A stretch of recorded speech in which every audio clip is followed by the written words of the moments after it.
Welcome to the Politicrat. I'm Omar Moore. It is Sunday, September the 13th, 2020. In our 2020 lead, voting is already underway in the critical battleground state of North Carolina. CNN's Jeff Zeleny took the pulse of some voters in the Tar Heel state after the revelations in Bob Woodward's book about President Trump. On this episode of the Politicrat, more from that news story that Jake Tapper was introducing, one of the most ridiculously insane news stories in terms of content that you will ever hear about. This was aired on CNN on Friday. I will be forensically analyzing all of the holes in that 3-minute report.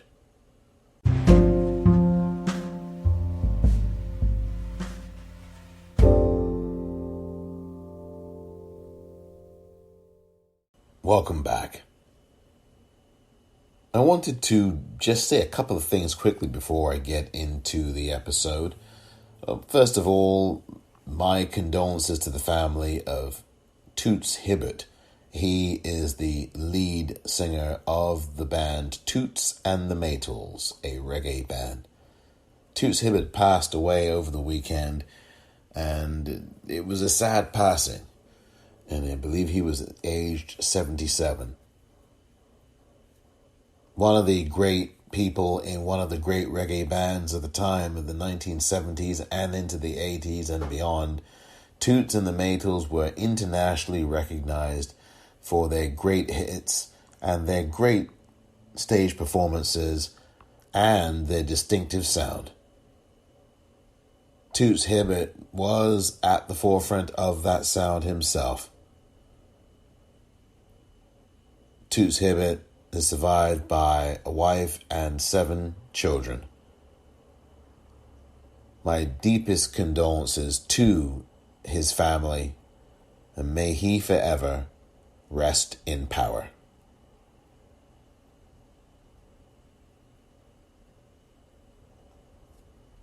And one correction that I need to make from the podcast I did on Friday, I had said that 2,973 people had been killed in the 9/11/2001 terrorist attacks here in the U.S.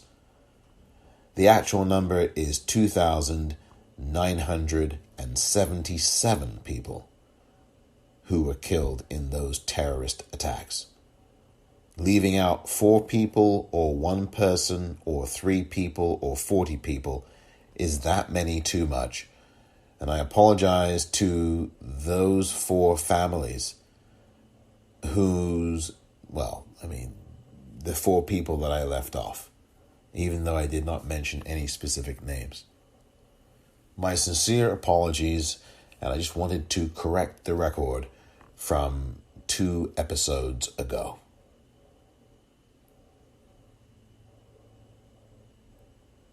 I also want to, at this point, congratulate Naomi Osaka. She won the U.S. Open tennis title yesterday with a 1-6, 6-3, 6-3 win over Vika Azarenka at the final of the Women's Championship.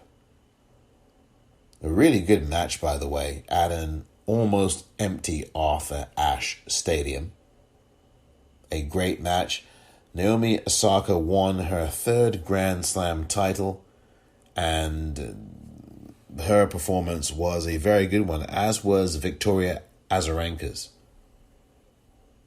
Later on today, there will be the men's championship match between Alexander Zverev and Dominic Thiem. The NFL season will kick off as well in full, starting later today, as will a number of other sporting events. At least the NBA will continue their playoffs as the game between the Los Angeles Clippers and the Denver Nuggets, game number 6, I believe, will be coming up there on Sunday today. And also there is likely to be other NBA action as well coming up. The Los Angeles Lakers, by the way, ended up booking their ticket to the Western Conference Final.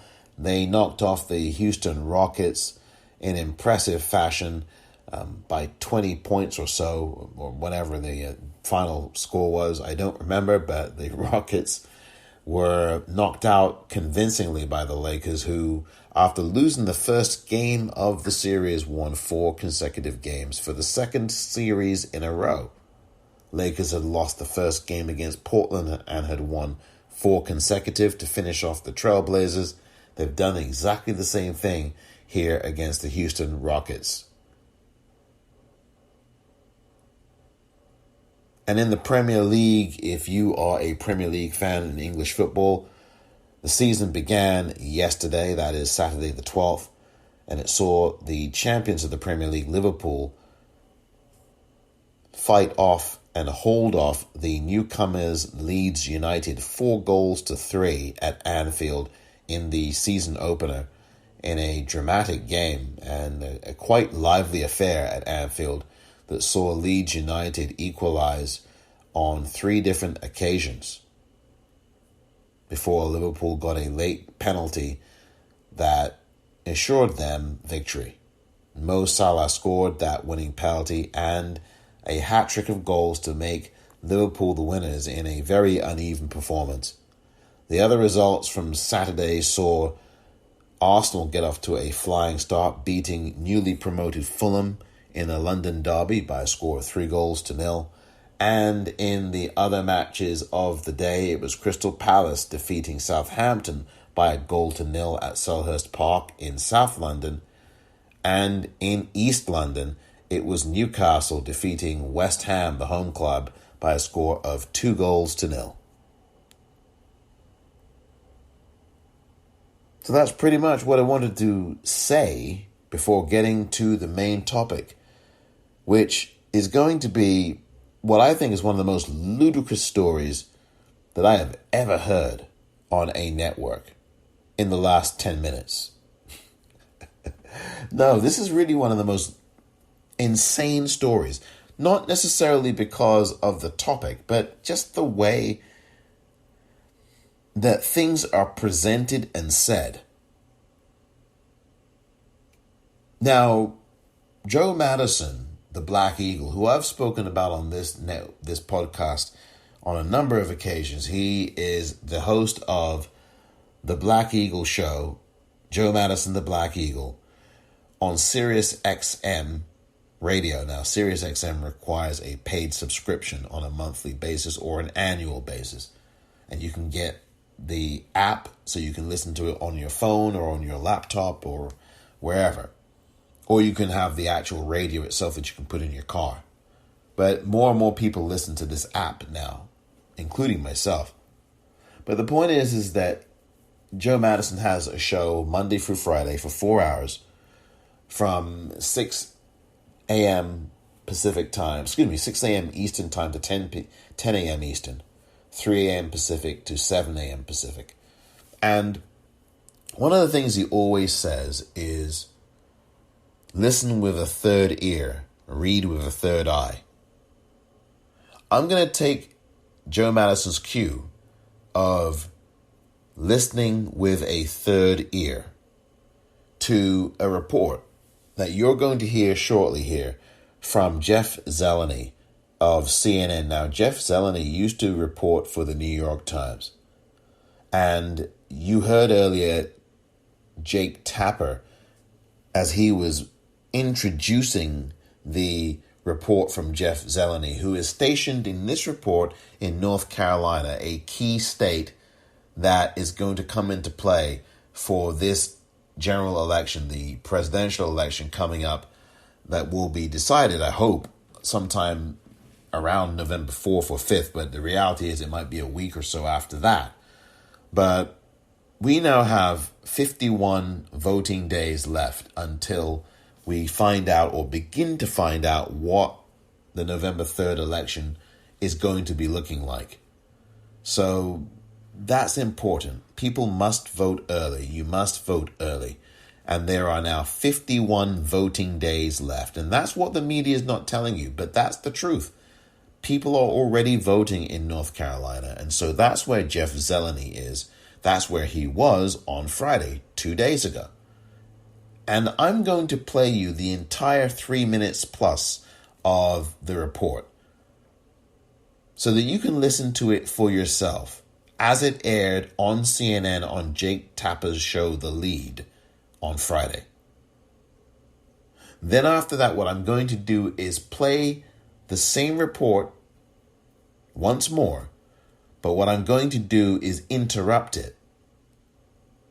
And I'm going to interrupt it frequently to break down and analyze what makes sense, what doesn't make sense, and also provide some information that will help.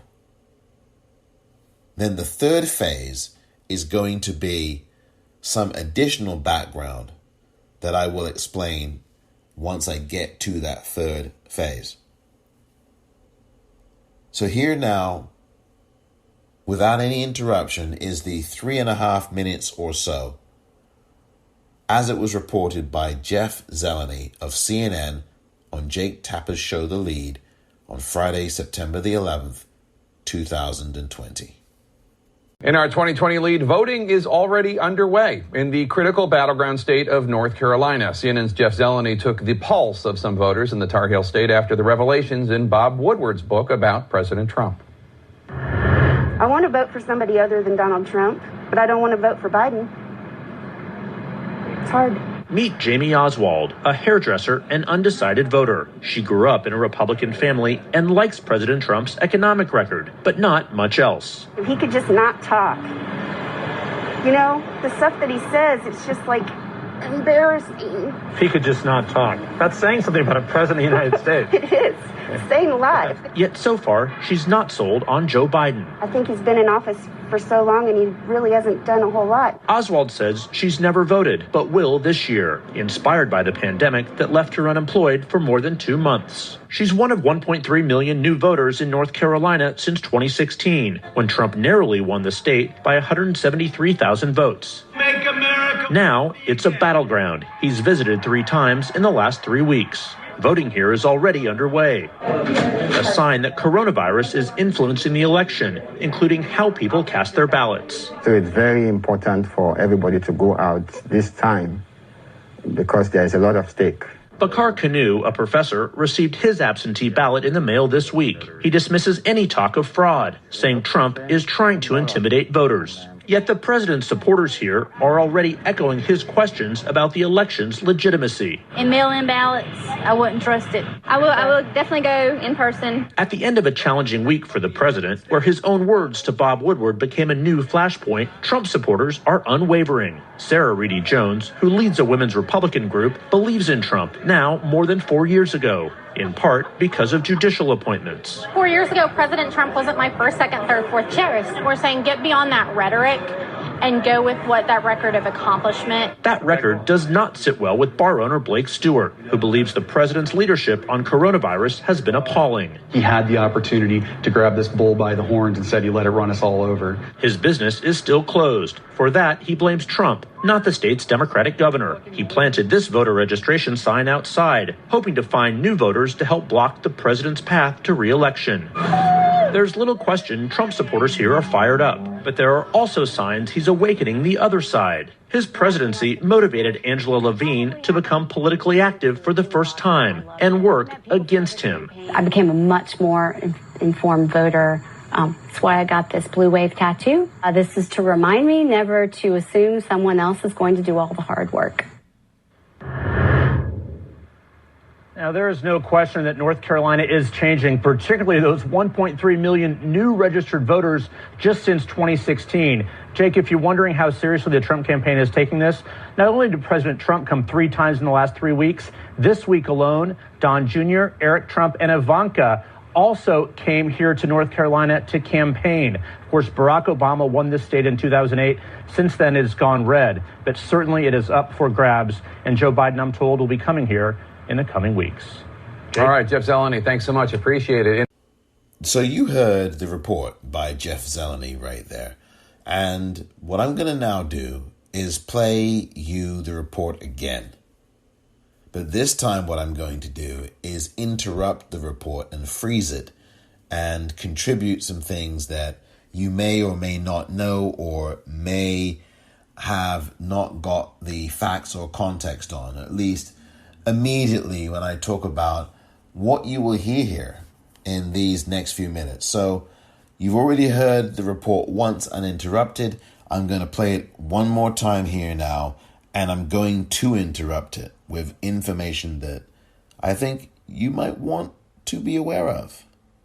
I want to vote for somebody other than Donald Trump, but I don't want to vote for Biden. It's hard. Meet Jamie Oswald, a hairdresser and undecided voter. She grew up in a Republican family and likes President Trump's economic record, but not much else. All right, I'm going to stop it right there. She says that she, and the voter's name is Jamie Oswald, in North Carolina. She was brought up in a Republican family, we're told. She says that she really doesn't want to vote for Joe Biden. She's not a big fan of Trump's either. But then Jeff Zeleny says, well, she's brought up in a conservative Republican household.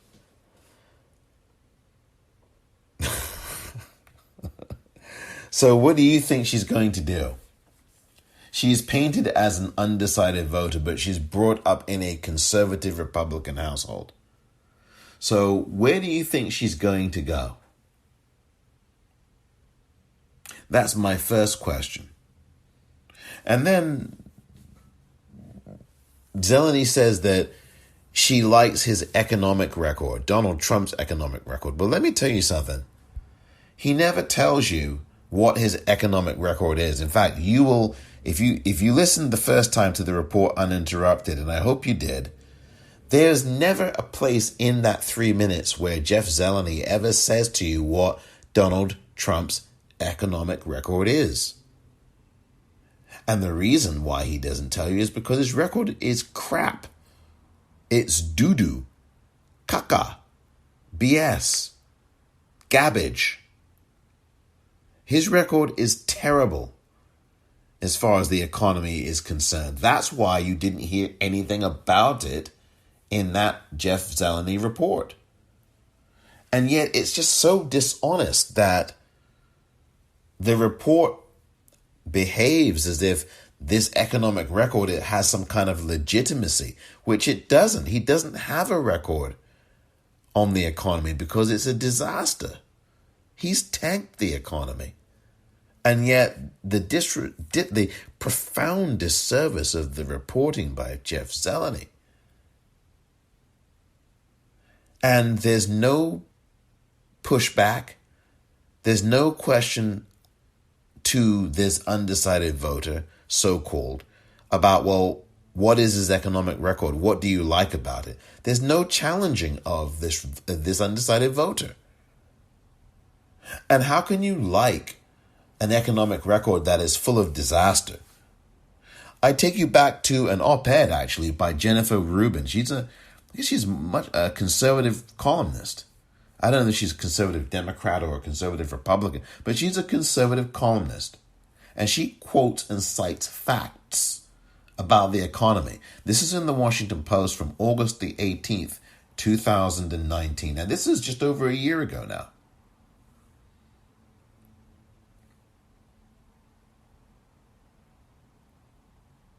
I'm reading from parts of this, and the headline is, this is the headline of her opinion piece in the Washington Post from August 18th, 2019. Trump's economic record is one big con.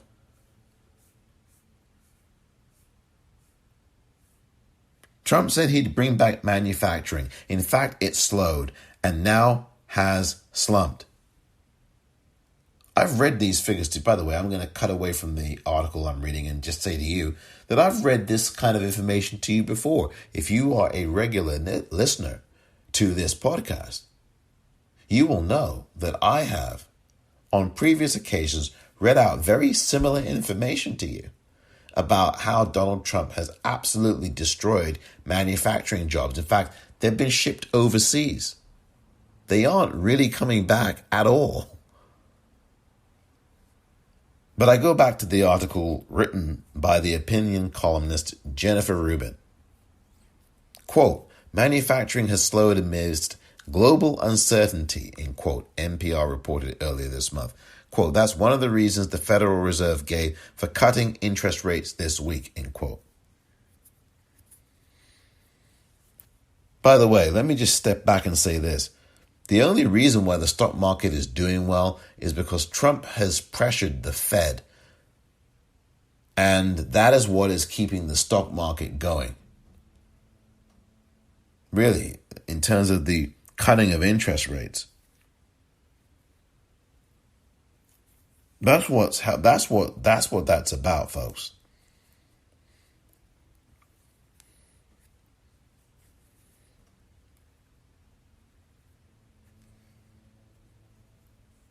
I mean, this is a wholesale manipulation of the stock market based on political considerations.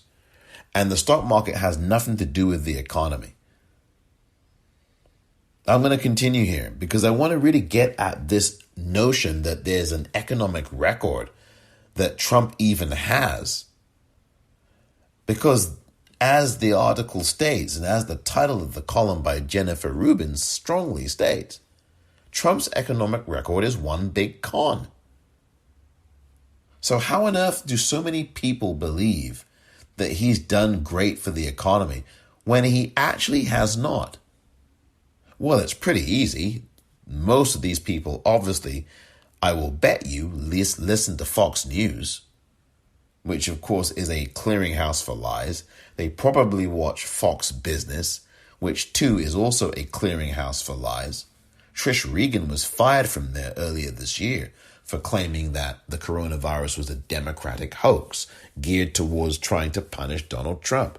She actually said words along those lines, and she lost her job for saying that nonsense. So then the question is, where is this great economic performance by Donald Trump? People are saying this like this undecided voter, and they're saying it for one of three reasons. One, they don't have the information at all about the truth of what the facts are. Two, they listen to Fox News and right-wing hate radio. Three, they just are completely ignorant to what the hell's going on, and they equate the economy somehow, they equate the stock market as somehow being the economy, which it's not.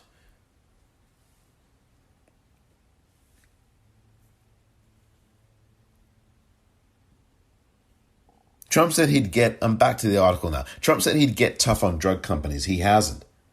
He said his tax cut would be aimed at the middle class, deliver $4,000 a year to the average American family, and permanently boost business investment, pushing growth above 3%. Nope, nope, and nope.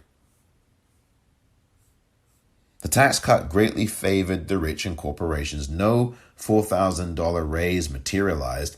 Business investment tapered off, growth is below 3%, and the deficit ballooned. Trump is incapable of being embarrassed, but you'd think all these conservative think tanks and senior White House advisors and supply-side theorists who pushed all this would be just a little sheepish.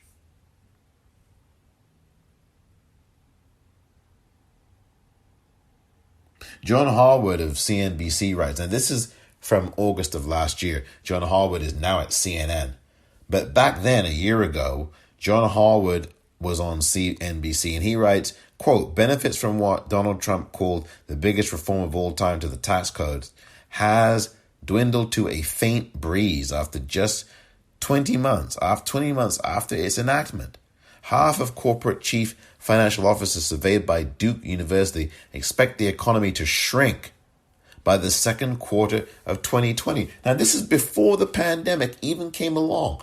This article that I'm reading to you is from Jennifer Rubin, as I said, Washington Post opinion columnist. She is a conservative. And I forget which party, but she's a conservative. And this was written August of 2019. And I'm going to read this portion again. Now, this is for the people who are listening to this who think that Donald Trump has done so well with this economy. Oh, he's strong on the economy. Listen to this. I'm going to read this again. And really, I want you to listen very carefully. Half of corporate chief financial officers surveyed by Duke University expect the economy to shrink by the second quarter of 2020. 2/3 expect a recession by the end of next year.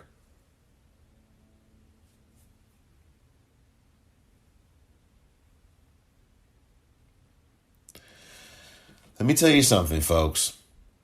This information was contained in a story in an opinion piece by Jennifer Rubin nearly 6 months before the first case of coronavirus death had been reported. 6 months before. This economy was stinking up the joint under Trump before coronavirus even came along. Now that's not being talked about in the corporate news media. It just isn't. Sure, CNBC will talk about it. Sure, you'll hear it, maybe here or there. But not on CNN and not on MSNBC and definitely not on Fox.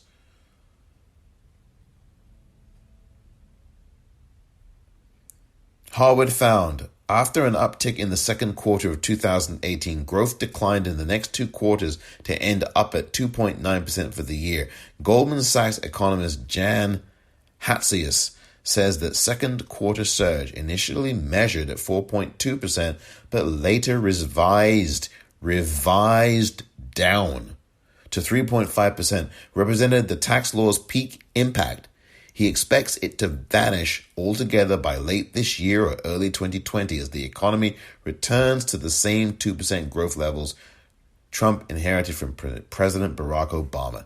So listen, this was a failure under Trump even before coronavirus came along.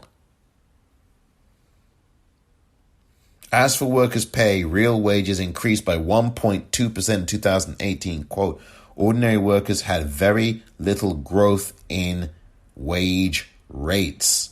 Harvard quotes from the Congressional Research Service. You want to hear something else?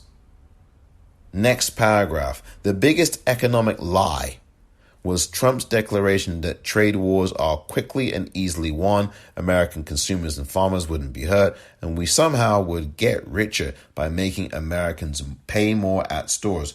Actually, they are paying a lot.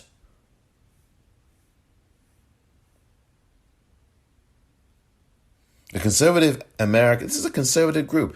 American Action Forum's recent study found, quote, altogether the president's tariffs could increase nationwide consumer costs by nearly $100 billion annually. Moreover, other countries have not taken the tariffs lying down. Quote, in addition to raising costs for American consumers, tariffs have also resulted in significant retaliation by other countries against U.S. exports.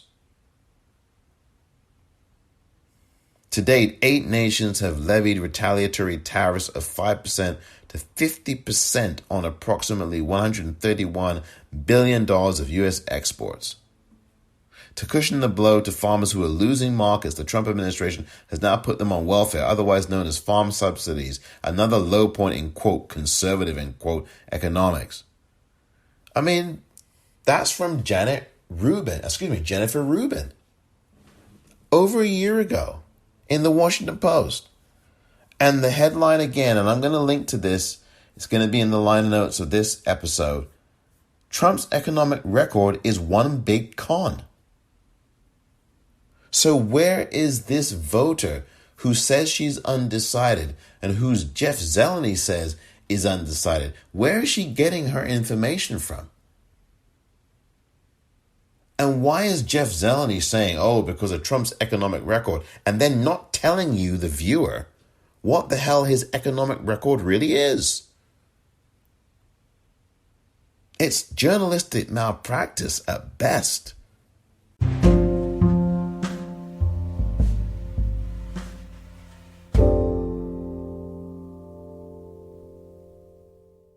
Welcome back. I mean, this is just crazy. You have to read this article by Jennifer Rubin. It's an opinion column that she has in the Washington Post. And she gets bows and arrows slung at her from from all sides of the political spectrum. She does. Sometimes I agree with what she writes. Sometimes I don't. Sometimes, so look, I'm not saying this holding up. Look, nobody's perfect is my point here. None of us are. This article, again, this column was written August 18th, 2019. And this is before this pandemic. This is before we got the first case of death in this country. Really, I mean, we got the first case initially February the 29th. Then months later, we learned that the first case of death was actually February the 5th, and it was in San Jose, California, not in Kirkland, Washington.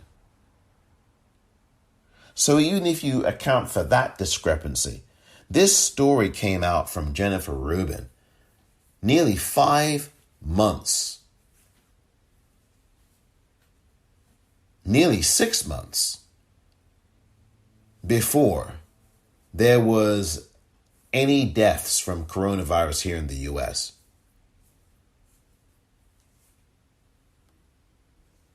This article, the headline says it all. Trump's economic record is one big con. As in Don the Con.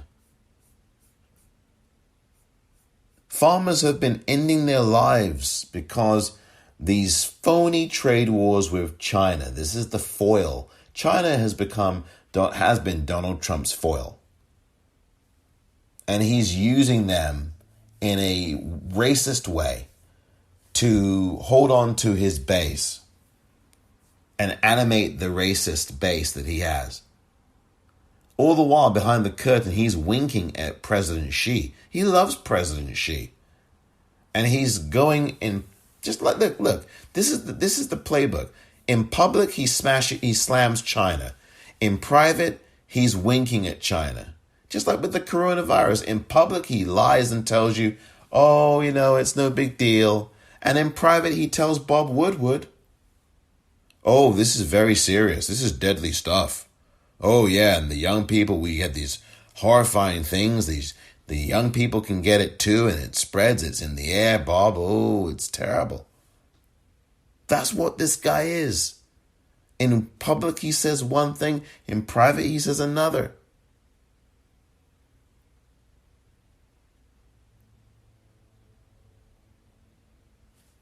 I mean, this article here from August the 18th, 2019. Man, I really wish that this voter, Jamie Oswald, or whatever her name is, I wish she would read this article. Did she ever read this article in the Washington Post? Did Jeff Zeleny ever read it? I bet he did, I don't know, maybe he did. But why wouldn't you say something? Did you ask her, Jeff, whether or not she had read this article in the Washington Post? Did you ask her about the economy? Well, did you know, by the way, that why would you allow that belief to go unchallenged?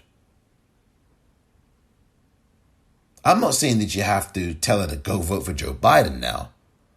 But what I do expect from you, at the very minimum as a journalist, Jeff, is to push back and challenge the person you're speaking to. I mean, this is just astonishing. And I haven't even played the rest of this yet. Listen to this. He could just not talk. The stuff that he says, it's just like embarrassing. If he could just not talk. That's saying something about a president of the United States. It is. It's saying a lot.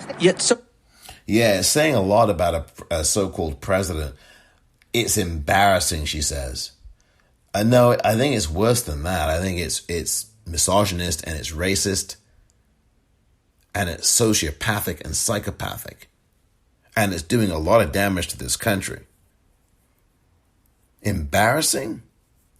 Embarrassing is what you call a dog pooping on your front lawn or on your homework.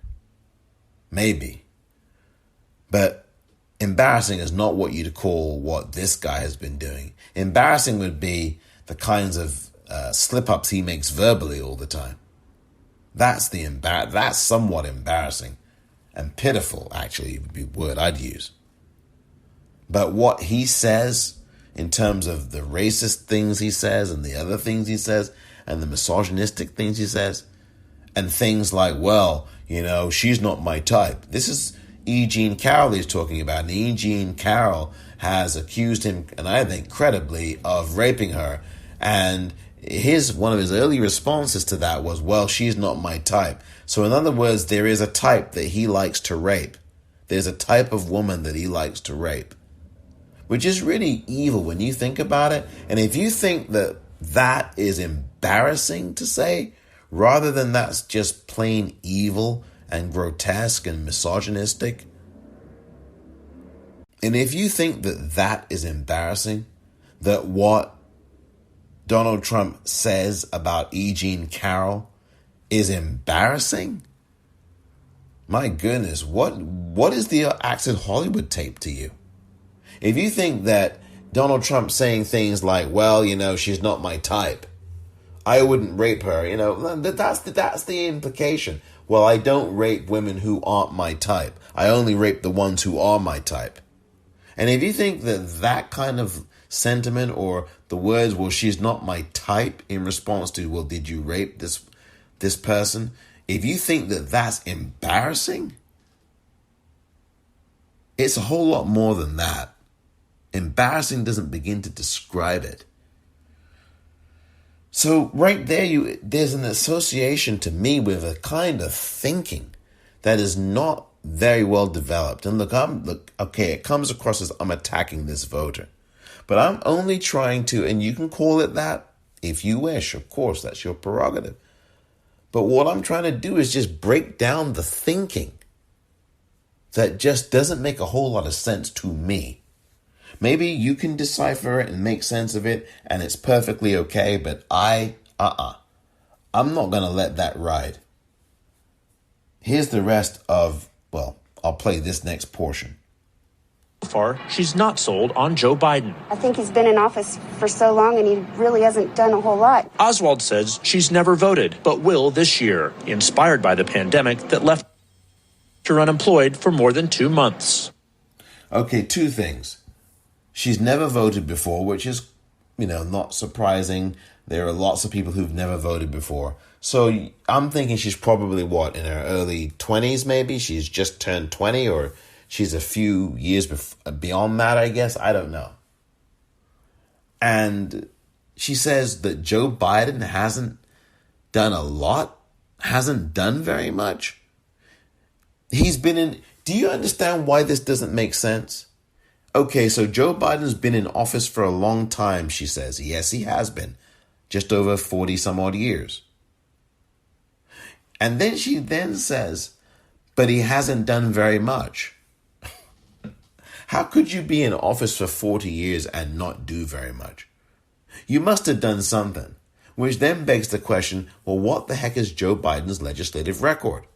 And once again, Jeff Zeleny doesn't bring that up. He just completely doesn't bring up, just like he didn't bring up Trump's economic record. It's like this equivalency game he's playing. Well, I won't bring up Joe Biden's record either. And Joe Biden's record is, my goodness me, leaves a lot to be desired, quite frankly. And I'll put it that way. I have long criticized Joe Biden's legislative record, particularly during these primaries back in January, February, March, and April when I raised questions about Joe Biden.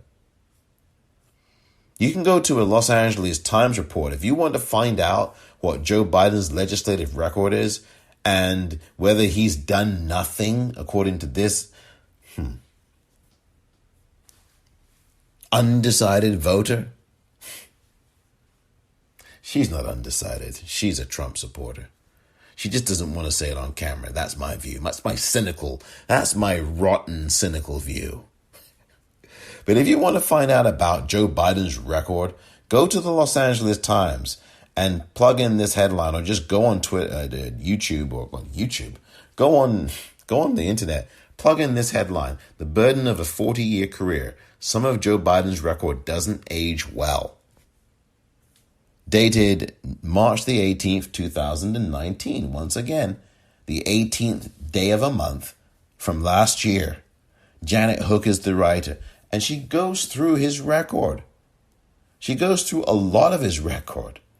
It's all there in black and white to read. And again, I ask, did this voter, is she aware of Joe Biden's record? Some of it was good, and a whole lot of it wasn't very good.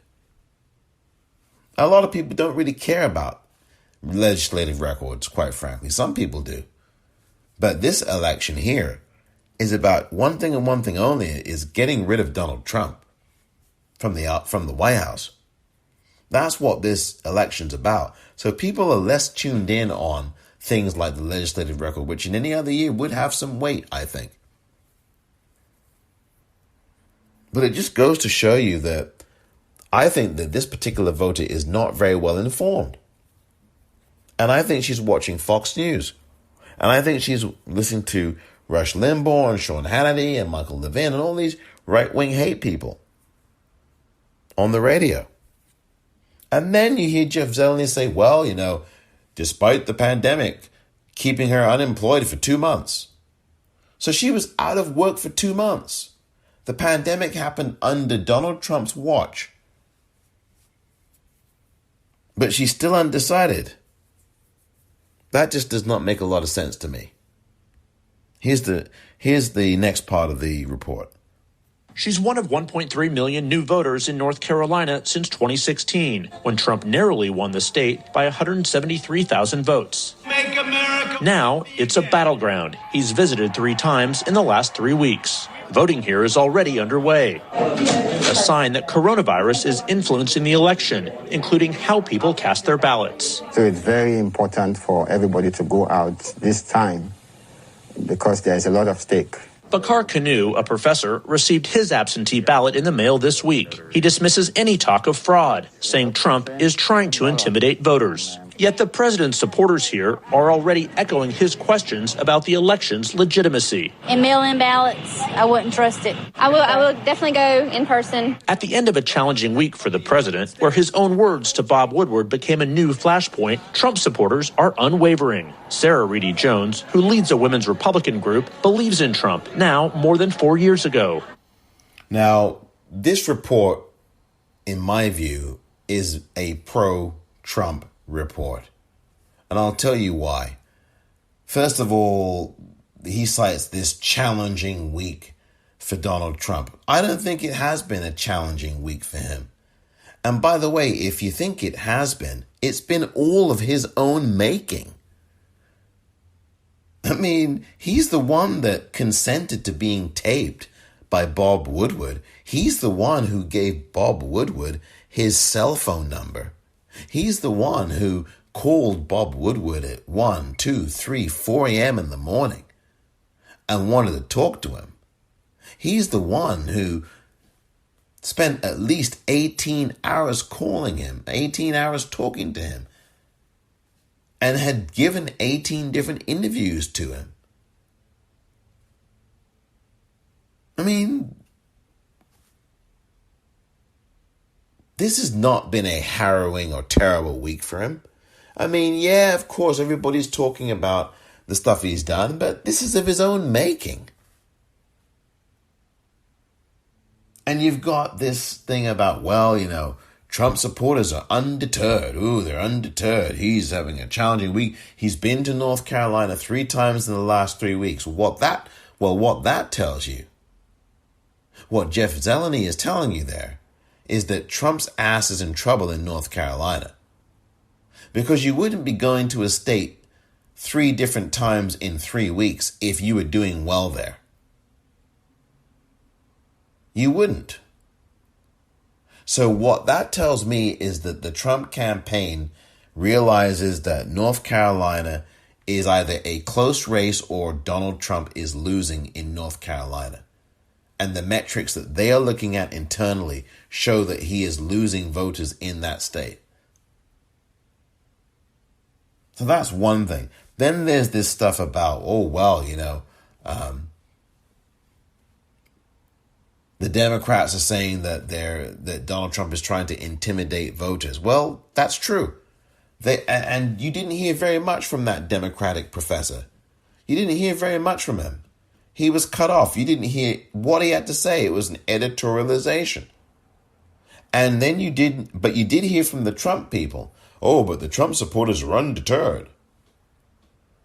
Here's one of them. Here's one of these Trump supporters. In part because of judicial appointments. 4 years ago, President Trump wasn't my first, second, third, fourth choice. We're saying get beyond that rhetoric and go with what that record of accomplishment. That record does not sit well with bar owner Blake Stewart, who believes... No, wait a minute. Record of accomplishment? What record? If you're talking about the judges, that may be the only thing that Donald Trump has done. And he only did that because of Mitch McConnell blocking all the judges in the federal bench, on the federal bench that President Obama wanted to appoint and have hearings for. But those hearings never got heard. In one case, someone who, not necessarily a judge appointee, but someone who was appointed by Obama to fill a role in government, died waiting for the hearing. It was incredible, but true, sadly. A black woman. And in this situation, the only reason why Donald Trump is happening to have this record on judges is because all of the vacancies that were supposed to have been Obama appointees filling those seats were made available because Mitch McConnell did not follow the constitutional oath. He violated it. And as a result, blocked President Obama's judges from getting onto the bench for 1.5 years to 2 years. I mean, I'm not making this up. So if you're saying that Donald Trump appointing these judges to the foreign bench is a good achievement, keep in mind that that would not have been possible had Mitch McConnell not obstructed President Obama, including where the Supreme Court was concerned. So there's a lot that needs to be unpacked in these things. This record of achievement? Really?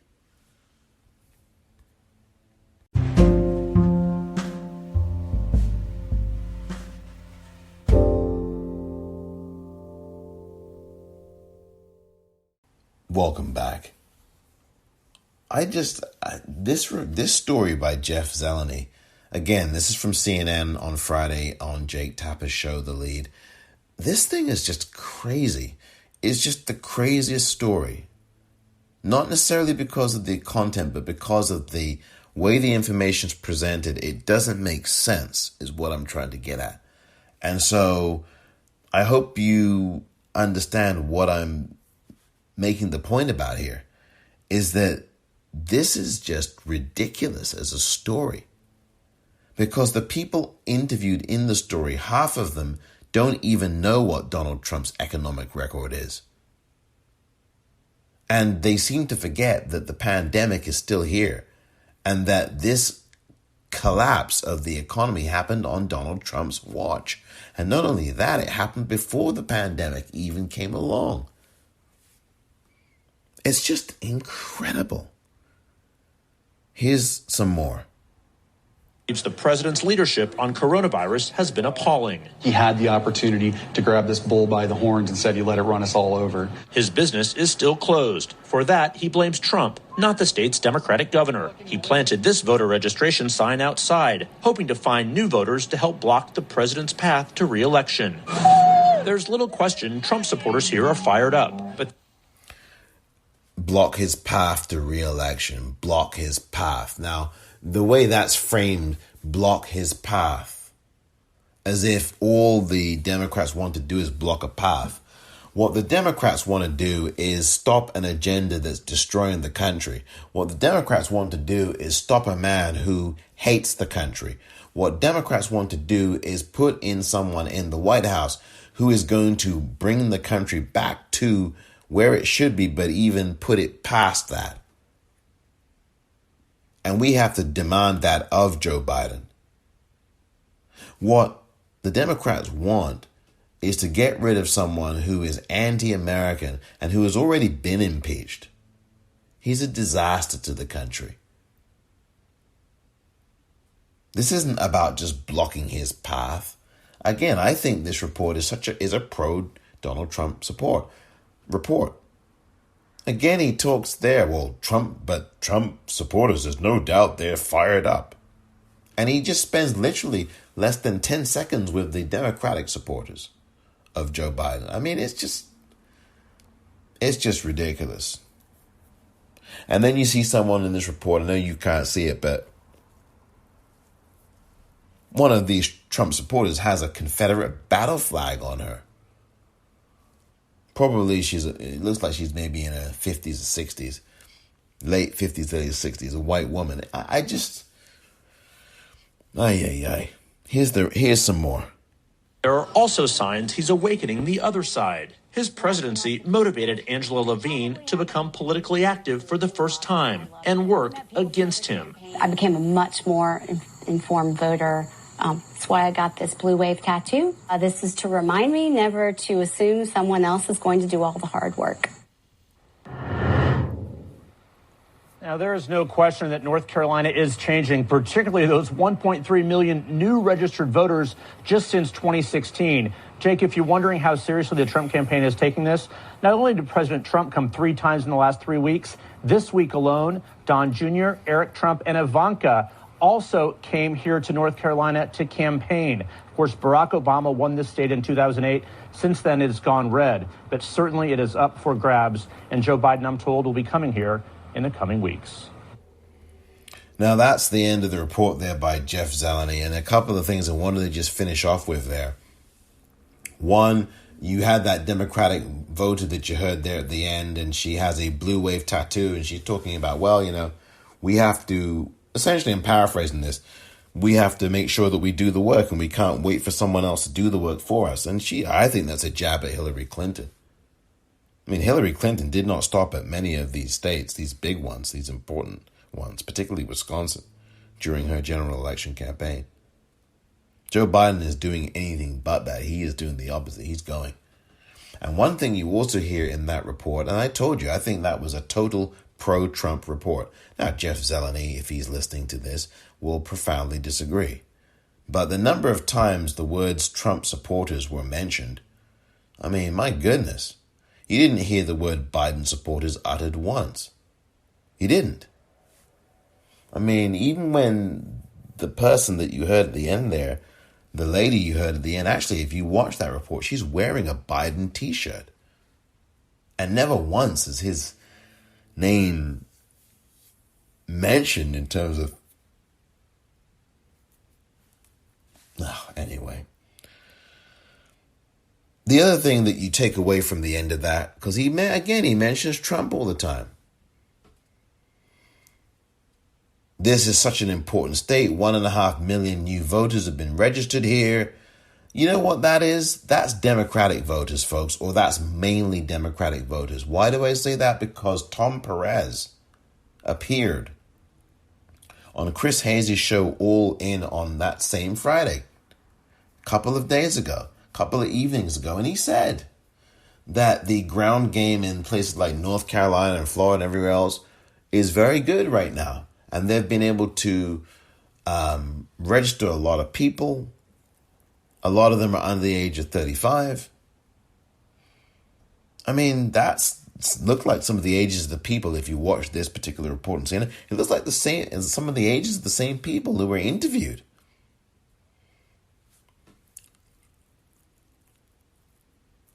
So, this is some serious stuff. What this guy, Jeff Zeleny, is saying is to the viewer, the subliminal message, if you listen with a third ear, is that the Trump campaign is scrambling in North Carolina and it is in some trouble. When he said that, again, Donald Trump has been to the state 3 times in the last 3 weeks, and this is wild. And his children have all been there. Eric, who should really be answering the subpoena by New York State Attorney General Tish James, instead of campaigning for his deadbeat dad. You got Eric, you've got Don Jr. and Ivanka going to the state, campaigning for Donald Trump. Really? That should not even be allowed. And it's disgusting for many reasons. It's just really disgusting. But that's the way the report is. This report is just such a weird report because it doesn't give you the information I've just provided. And the truth is, like I say, is that the fact that he says at the end of that report, well, Ivanka's been there, Don Jr.'s been there, Eric's been there, Trump himself has been there 3 times in 3 weeks, and Joe Biden will be there in the next few weeks. That seems to suggest to me either one of 2 things. Either that the campaign's been cavalier, and I'm going to mention and talk about people who are saying that or thinking that, or that Joe Biden knows he's got North Carolina. Let's just look at this like it is, folks. The fact that Jeff Zeleny says, well, Joe Biden will be here in the next few weeks, unless the strategists at Joe Biden's campaign are willing to go and make the same mistakes that Hillary Clinton's did, which I don't think the Biden folks will do. But he is saying that Joe Biden won't be appearing there for another few weeks, which may mean that the internal metrics of their polling suggest that Joe Biden has that state locked up, maybe.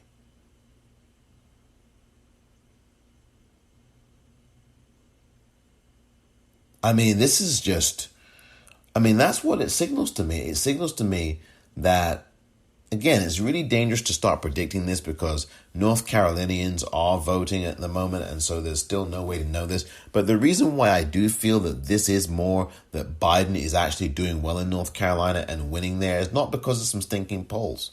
No. This is about the 643,000 absentee ballot requests that were requested the last few days ago.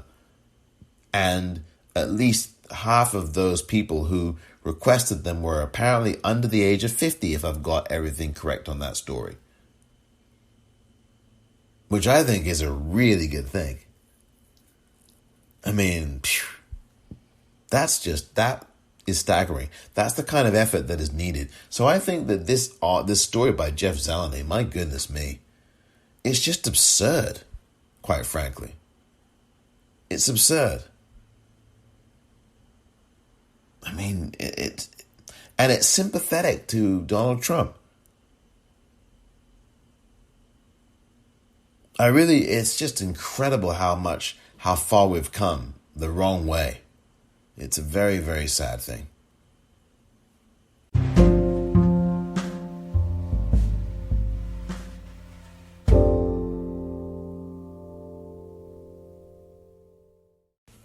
Welcome back.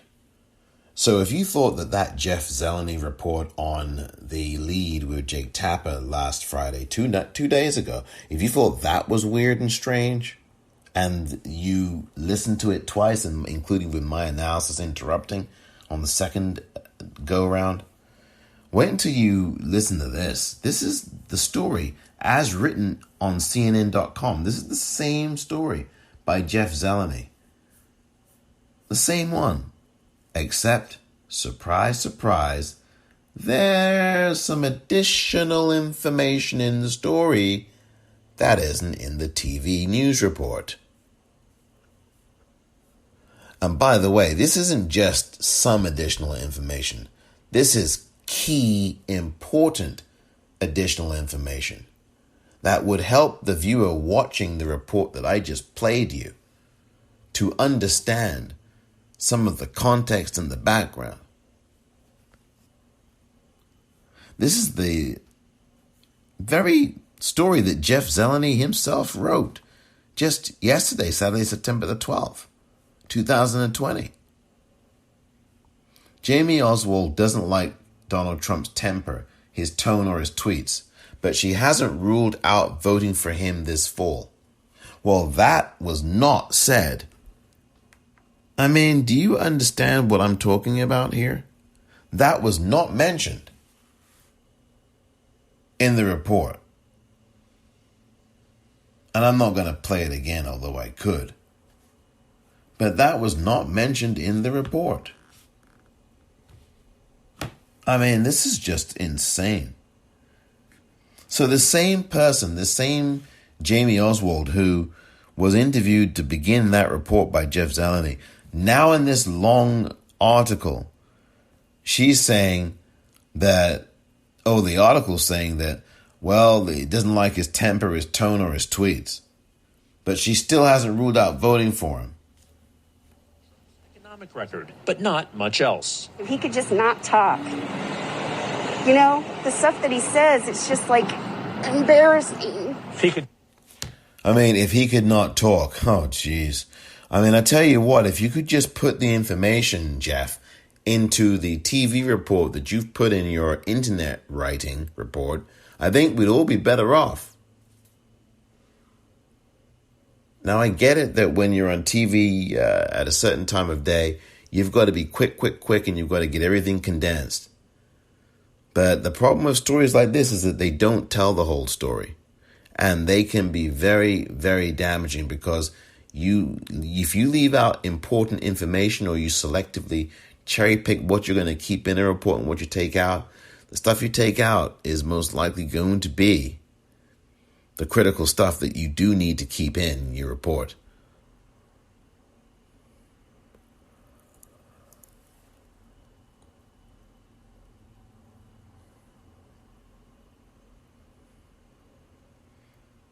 This is incredible. Now, this is Jamie Oswald, the same woman I just told you about, and you just heard her voice, and you've heard it before on the Zeleny report there. And she had lost her job for 2 months under this guy, Donald Trump, and she's still thinking about voting for him. Quote, "But I do think he has done some great things for our economy," end quote. Well, that quote was not included in the TV report. What great things has he done for the economy, Jamie? Did you ask her that, Jeff Zeleny? I mean, come on. He hasn't done anything great for the economy. I just read you the op-ed column quoting all of these official areas where Donald Trump has failed economically. It's incredible to believe that someone can get away with saying, whether on television or in a written report by a reporter who worked for one of the top newspapers in the country, a paper that has, I think, lost a lot of its credibility over the last 25 years, and I've gone into that before. Whether it's plagiarism, whether it's Judith Miller, whether it's Wen-Ho Lee, or whatever it is, that they have lost a lot of credibility there at the New York Times. And they've had a long record of a lack of credibility, believe me. But for a guy who used to work at that paper to write a story like this in the cnn.com politics and CNN politics and not bring up what Donald Trump's actual economic record is, this is a guy who bankrupted at least 6 of his businesses, including at least 1, if not 2 casinos. And you've got this so-called undecided voter in a conservative Republican household telling you, quote, "But I do think he has done some great things for our economy." Well, Jeff Zeleny, did you ask Jamie Oswald what things she thinks are great that Donald Trump has done for the economy in this country? Did you ask her? And if you did ask her, where are the quotes? Did you ask her and just not put it in the record? Because she doesn't know? Or really, did you decide that that functioned as journalism, where you won't try to push your interviewee? You just let them say anything and you don't push back?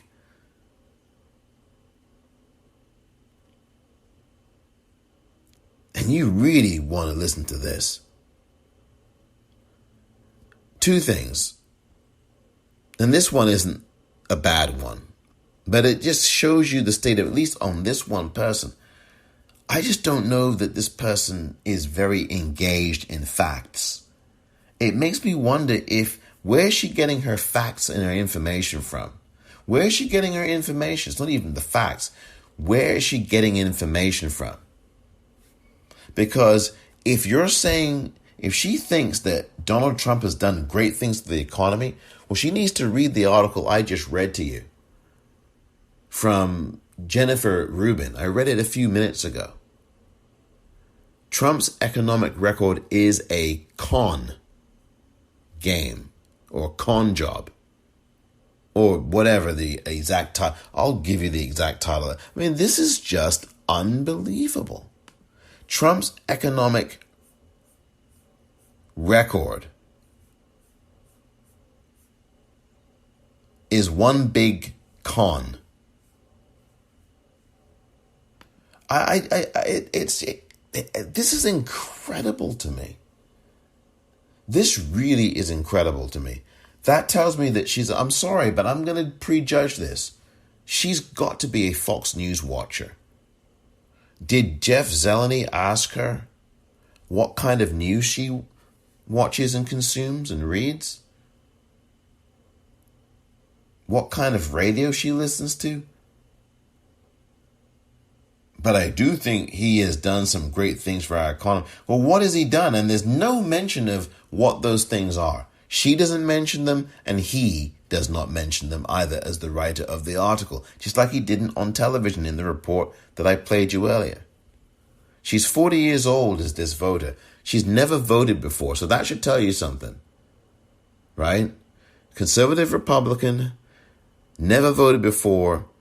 She's age 40. It's going to be her first vote. So she didn't vote last time for Donald Trump. Didn't vote the time before that during the two Obama years, right? So the two terms.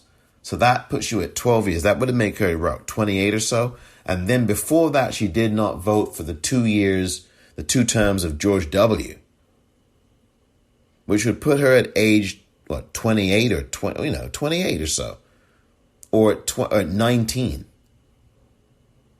So she didn't vote at all. And this would be her first ever vote. Did she care? Maybe she wasn't engaged in the process. I don't know.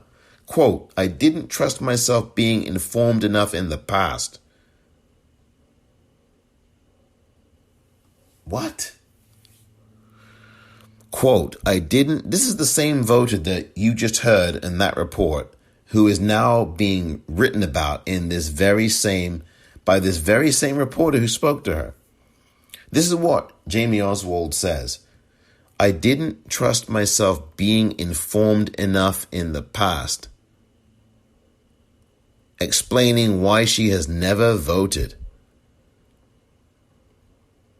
So I guess she's saying there that she didn't believe or trust that she was well informed. Well, how do you change that? Well, it's obvious how you change that. It ain't by watching Fox News. And the question is, why didn't she trust herself being informed enough? Does that confirm that she listened to Fox News? You know, there are studies that say that you're actually less informed by listening to Fox News than if you didn't listen to any media. So is that a confirmation of a Fox News viewership? Quote, but because of all this, I had to stay home. We're all watching the news. We're all watching TV. I feel like I can inform myself this year to make the right choice in my mind. So is this voter saying that TV is going to be the key is by watching television, she can inform herself to make the right choice? Is she going to read anything? Like a newspaper of record? Is she going to read anything? Like a book? Is she going to go online and get reliable sources and judge for herself? Wow, this is just bizarre.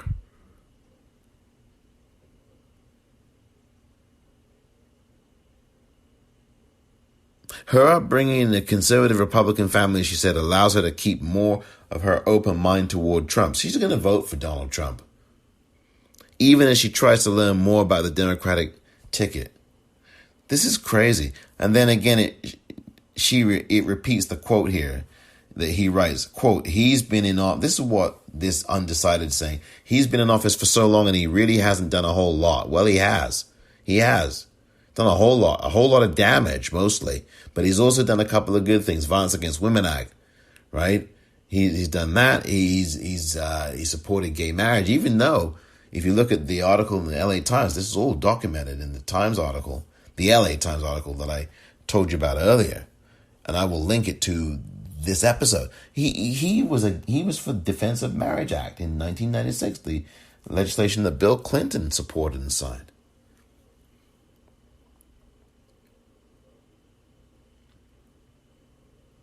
How could you, admitting her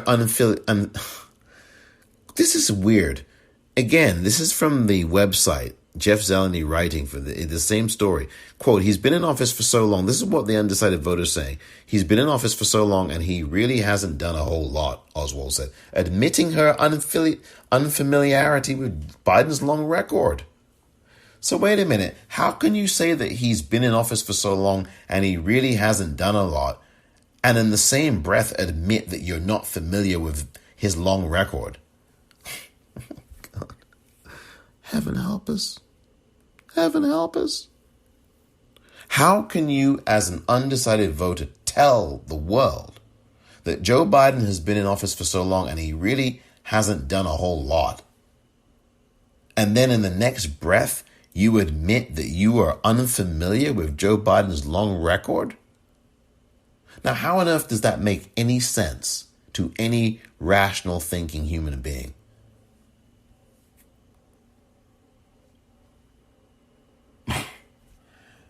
That tells me she's a Fox News watcher. That tells me she's someone who listens to Sean Hannity, to Rush Limbaugh, the racist. She listens to all of these right-wing hate radio people. I won't be surprised if I were correct, and I'd only be mildly surprised if I were wrong. But that makes no sense at all, folks. It really doesn't. How can you say something about someone and that they've really not done a whole lot, but they've been in office for so long, and then you admit that you don't know what Joe Biden's long record is? You're not familiar with it? You don't know? Ay, ay, ay.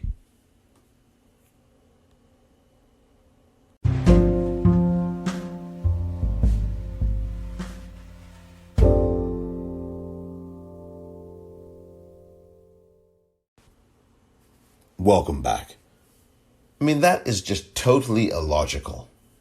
And this is why I do this, because these reports get played and they sometimes just go over your head like background noise. Nobody gives a thought to it. Oh, why are you being so forensic?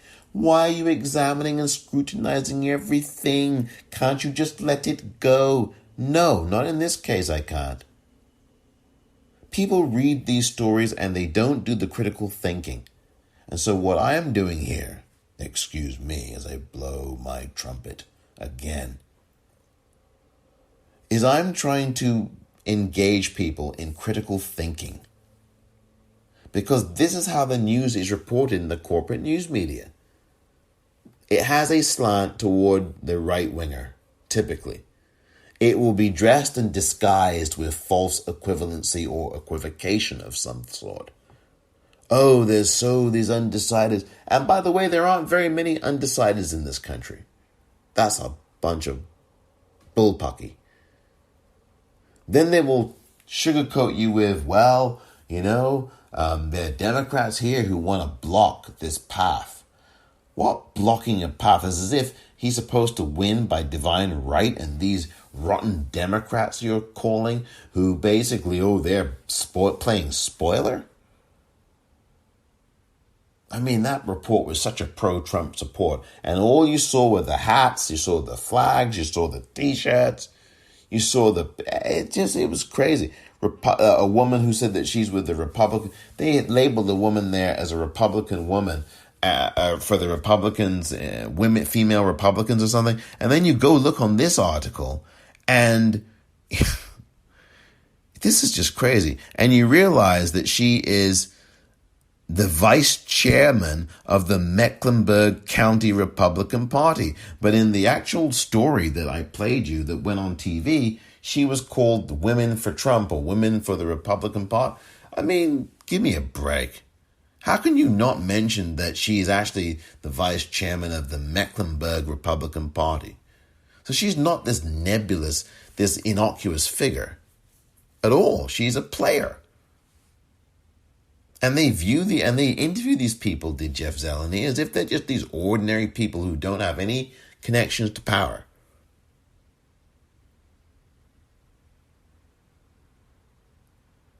Now, more than 700,000 absentee ballots have been sent out over the past week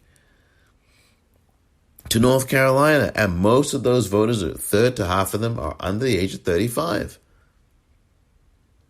That makes things bode well for Joe Biden, but he can't rest on his laurels. He's got lots of work to do. I told you.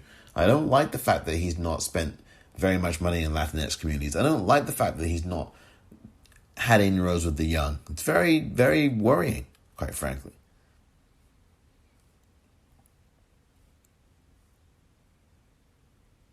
I mean, but then you read this article in full, and it's just crazy. You just see all this stuff.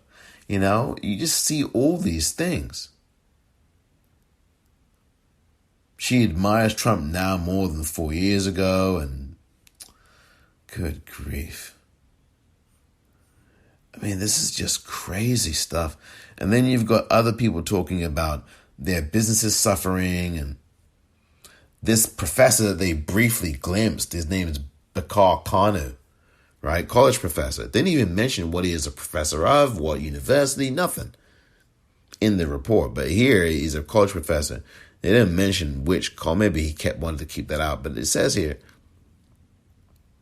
quote, everything is on the line this year. That was not in the report. These are very trying times. That was not in the report. In the future, we will be asked, what did you do when all of this was going on, end quote. Now, why wasn't that put in the report?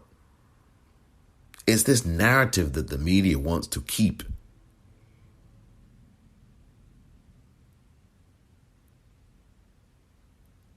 I just, I'm flabbergasted. Honestly, I'm flabbergasted by this state of affairs. And all it requires is people just reading and just analyzing this. That's really all. And then there's a Democrat or someone who wants to vote Democratic who says that they're part of the silent majority. Well, I hope so. You need to make your voices be heard now to be unsilent.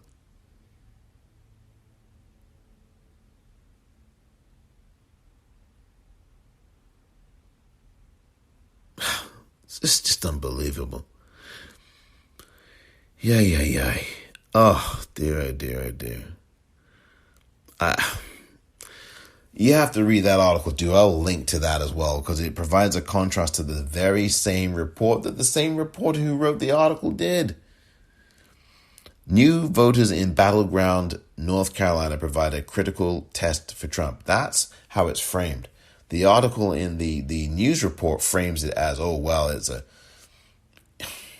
unbelievable. I just cannot believe I can.